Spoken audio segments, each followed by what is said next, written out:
Hello everybody and welcome back to my YouTube channel. In today's video I'm going to be showing you how to install VMware Fusion Pro on Mac. Now this is pretty much how to run Windows on your Mac and Linux and a few other items too. Now to show you right here, this is Sierra 10.12. This will work on Mac OSX 10.11 El Capitan all the way up to 10.15. Catalina, I think is that the new one, or 10.14. As you can see here, it is done on a virtual machine because I do not own a Mac, and this is actually the only way I do Mac work is actually through VMware. I will be doing a video later about how to install Mac OSX on your Windows computer so you can actually use Mac devices and operating systems. But for this purpose today, I will be showing you how to install Fusion. So everything we do today will be in links below in my description. Down there, you'll find the Dropbox link, which will give you the exact folder you see right here. And then when you open it up, you'll be getting an installer, which is everything we go over today, and the VMware Fusion 10.50 DMG file. You do need a serial number for this, so you can also go to VMware's website at vmware.com and create a free account, and then download VMware Fusion. I do believe they give you a trial. Honestly, I've only installed this twice in the past. I've never actually really installed Fusion very often on any kind of Mac computers. Again, my Mac-based computers are only around maybe, I don't know, 10% of my users, maybe less than that. And they have no purpose of using Windows-based anything, so this is kind of pointless to them. But if you want to use Windows on your computer, use VMware, here we go. So first things first, we're going to go ahead and right-click and open it. You should let it verify. I don't let it verify because I know it's going to work. All right. Then once that pops open, you're going to double-click on VMware Fusion. Always ask for an admin password.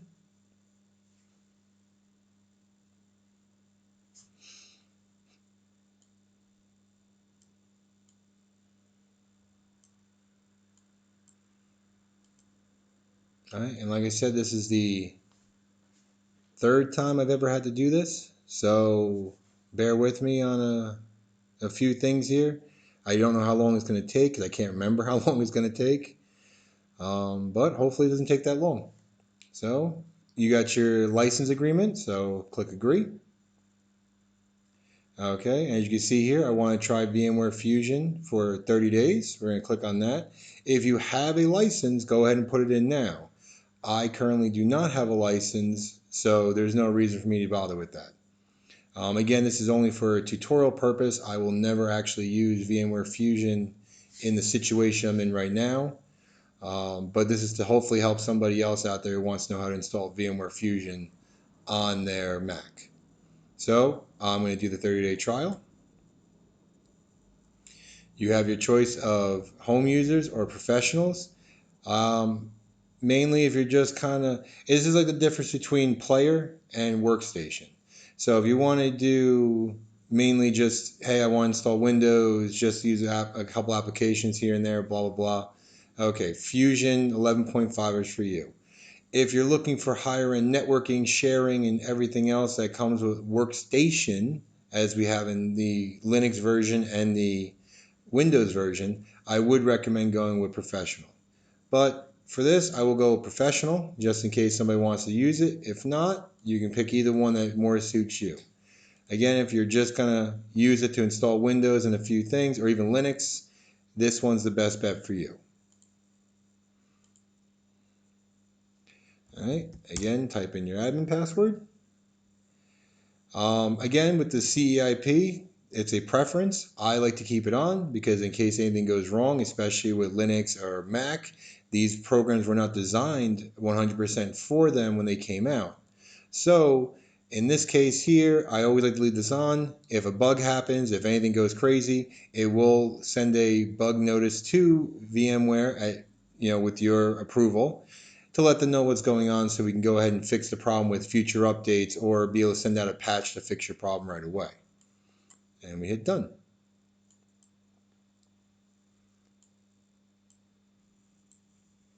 Okay, sorry about that. So we're going to go here and I'm going to show you that you can create a virtual machine. You have migrate your PC, which you can pretty much take this computer right now and turn it into a VM if you want to move it from somewhere.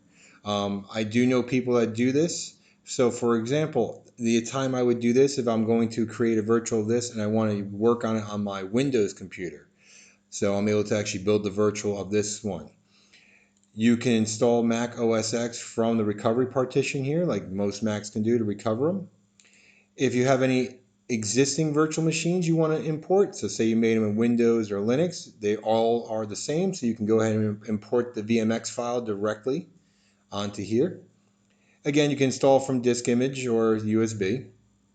If you have Boot Camp installed, like a Windows Boot Camp, you're able to pull it from there, so you don't have to dual boot no more, because that's what Boot Camp does. It dual boots your Mac and your Windows, right? Or you can create a full-blown custom virtual. And as the last option, you can connect to a virtual machine via remote server. This is more advanced, and we'll cover this later in a future video. But for right now, just to show you, create a new virtual machine. And as you can see here, just like the Windows and Linux edition, you're able to create all versions of Windows, your plethora of Linux, your VMware ESXi, and your basic others, which is mainly DOS. If you want to do Solaris, you can, or FreeBSD, depending on what you want to do. But the other thing that's different between this one and the other one is that this comes with Apple OS X. So as you can see here, we can install from Mac OS X 10.7 all the way up to 15. Now, I know you can do, like, I think 10.6 is the lowest I was able to get onto, as you see, Mac OS X server. But I know that Lion, Snow Leopard, those ones are earlier. I know you can put them on here. I have done it, but you have to do a little bit of a workaround with it. But other than that, pretty much, so if you want to do your Windows, it's the same process here. So they'll go ahead and create everything we have. We'll hit finish. And we're going to hit save because it's going to save it as the virtual machines directory.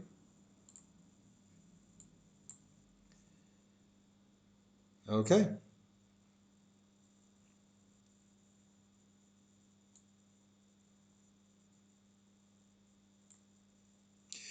Now the errors that I'm getting is mainly because I'm running it in a virtual machine at the moment, as you can see here. So again, as I keep telling everybody in the past, this is not recommended to run virtual machines inside virtual machines. It just doesn't work that way. You know, it becomes more of a problem and you're going to have a lot of issues down the road. So you can see here, you have all your information. So we'll click on General. Shows you all the stuff you may want to be able to pull off here. Sharing, default applications, application menu, if you have any apps in there you want to use. How much memory you want to use, processing power you want to use. Your display. So it's the same stuff that you would get in the Windows and Linux version.